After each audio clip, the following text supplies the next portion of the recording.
Hi everyone, स्वागत है आपके अपने चैनल सरकारी नौकरी में। तो आज हम लोग 69,000 सहायक अध्यापक भर्ती परीक्षा के बारे में पुनः बात करेंगे। इसमें आज का ये न्यूज़ ये है कि आवेदन में संशोधन की जो मांग थी वह नामंजूर कर दी गई है।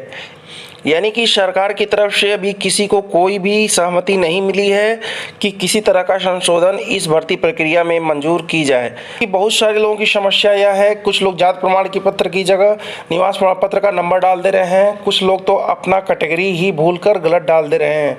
अगर कोई ओबीसी का है तो जनरल कैटेगरी, एससी एसटी का है तो ओबीसी कैटेगरी गलती से पड़ जा रहा है। वहीं दूसरी सबसे बड़ी समस्या लोगों को साइट को लेकर के आ रही है, साइट धीरे और क्रैश की वजह से।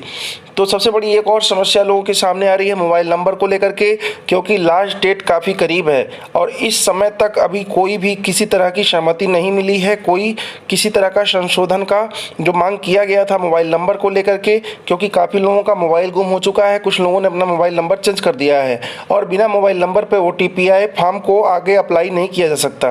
तो इसी समस्याओं को लेकर के काफ़ी लोगों ने इस आवेदन में संशोधन की मांग की थी, जबकि PNP और सरकार की तरफ से अभी किसी तरह की कोई सहमति नहीं मिल पाई है। वहीं एक और समस्या लोगों के सामने आ गई है उत्तरमाला को लेकर के। जो उत्तर कुंजी आई थी उसमें 7 प्रश्न जो विवादित थे, जिसमें 4 प्रश्नों को लेकर के बच्चे लखनऊ हाईकोर्ट की बेंच में चले गए और वहां पे सुनवाई की गई, लेकिन सुनवाई में कुछ संतुष्टि भरा जवाब न मिल पाने के कारण जज साहब ने फिर 28 तारीख को डेट डाल दिया है। आइए जानते हैं विस्तार से। प्रदेश में 69,000 सहायक अध्यापक भर्ती परीक्षा में बेसिक शिक्षा परिषद एवं शासन की ओर से अभ्यर्थियों की आवेदन शैक्षिक रिकॉर्ड में संशोधन को नामंजूर कर दिया गया है। इसके अलावा आवेदन में दर्ज जो मोबाइल नंबर था, देखिए यहाँ पे मांग किया गया था, इसके अलावा आवेदन में जो दर्ज मोबाइल नंबर था उसे बदलने पर भी मांग किया गया, लेकिन अभी उस पर कोई निर्णय नहीं हो पाया है। इससे भी असमंजस की स्थिति बनी हुई है। जो लोग क्वालिफाइड हैं वो लोग काफ़ी परेशान हैं कि किस तरह हम फॉर्म को अप्लाई करें, जबकि अन्य सभी फॉर्म में कोई भी फॉर्म आता है तो उसमें एक बार आपको संशोधन का मौका जरूर मिलता है। तो इसमें अभी कोई किसी तरह का कोई संशोधन का मौका नहीं मिला है। इसको लेकर के छात्र काफ़ी उग्र हैं, काफ़ी रोष है उसमें। इलाहाबाद हाईकोर्ट ने भर्ती परीक्षा में सवालों के उत्तर गलत होने के मामले में एक अर्जी स्वीकार करते हुए सरकार से भी जानकारी मांगी है।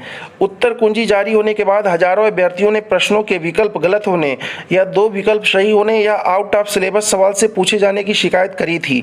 शुक्रवार को लॉकडाउन के बावजूद भी बड़ी संख्या में अभ्यर्थी सचिव बेसिक शिक्षा परिषद कार्यालय PNP पहुंच गए और वहां उन्होंने अधिकारियों से आवेदन नंबर में संशोधन करने और मोबाइल नंबर बदलने के बारे में निर्णय लिए जाने की मांग की। अभ्यर्थियों का तर्क था कि शिक्षक भर्ती में आवेदन के समय उन्होंने जल्दबाजी में जो रिकॉर्ड भर दिए थे उनमें कुछ संशोधन करना है।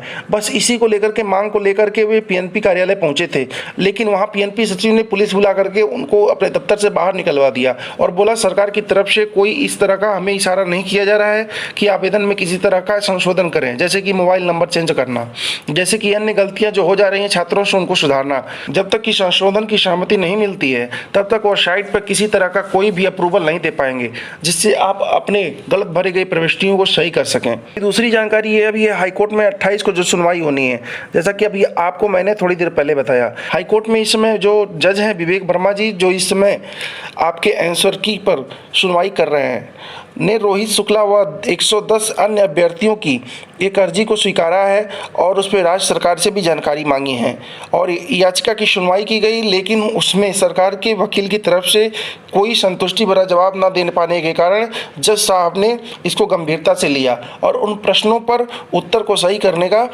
एक राय भी मांगा है और उन्हें 28 तारीख तक बोला है। 28 को आप एक अच्छा जवाब लेके पेश होंगे। वहीं तमाम अधिवक्ताओं की जो एजेंसियां थीं इन अर्जियों को सुनवाई से इनकार करते हुए निरस्त कर दी थीं, लेकिन महानिबंधक कार्यालय से इस संबंध में कोई स्पष्ट जानकारी नहीं दे पाने के कारण इस मामले में दोहरा मापदंड क्यों अपनाया गया। तो लखनऊ पीठ ने ऋषभ मिश्रा व अन्य की याचिका पर सरकार से जानकारी उपलब्ध कराने का निर्देश दे दिया है और 28 मई को सुनवाई के लिए पेश करने का आदेश दे दिया है।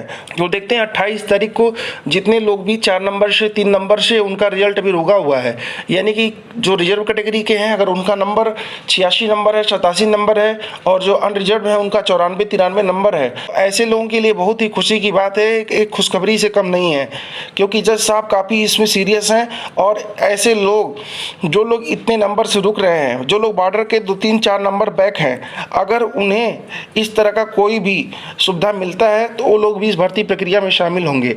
लेकिन अभ्यर्थियों के दिमाग में ये बात आ रही है, अगर हाईकोर्ट में सुनवाई 28 को है, लास्ट डेट तो उसके पहले ही हो जा रहा है फॉर्म भरने का, तो फिर कैसे होगा? तो बिल्कुल होगा। अगर कोर्ट कहेगा कि इस फॉर्म को उन बच्चों के लिए भी भरने दिया जाए जो लोग इससे वंचित रह गए थे, तो बिल्कुल सरकार को वह बात माननी पड़ेगी, क्योंकि जो उत्तरमाला था वही गलत था, ये कोई विद्यार्थियों की गलती नहीं थी। इसलिए काफ़ी संख्या में विद्यार्थी इसमें शामिल हो सकते हैं। आवेदन में त्रुटि सुधारने की मांग को लेकर के मंत्री के घर तक पहुंच गए, कोर्ट पहुंचे, पीएनपी कार्यालय पहुंचे, वहां से भी जी ना भरा तो मोबाइल से फ़ोन करके मंत्री जी से मिल लिए और उससे भी जी ना भरा तो मंत्री जी का घर ही घेर डाले। 69,000 सहायक अध्यापक भर्ती परीक्षा के अभ्यर्थियों ने सरकार से आवेदन पत्र में हुई गलती को सुधारने के लिए एक और मौका मांगा है। अभ्यर्थियों ने शुक्रवार को बेसिक शिक्षा मंत्री सतीश चंद्र द्विवेदी के लखनऊ स्थित डालीबाग घर को घेर डाला, वहां पर डेरा डाल दिया। अभ्यर्थियों ने बताया कि भर्ती परीक्षा के आवेदन पत्र में मानवीय और तकनीकी के कारण कुछ त्रुटियां रह गई थीं। संशोधन का मौका न मिलने पर जो योग्य अभ्यर्थी हैं वो भी भर्ती परीक्षा से वंचित हो जाएंगे। इस अवसर पर रमन वर्मा, विनय यादव, प्रज्ञा सिंह, मोनिका तिवारी और रुचि शुक्ला सहित अन्य अभ्यर्थी मौजूद थे। तो प्लीज़ वीडियो को लाइक करें, शेयर करें, सब्सक्राइब करें। धन्यवाद।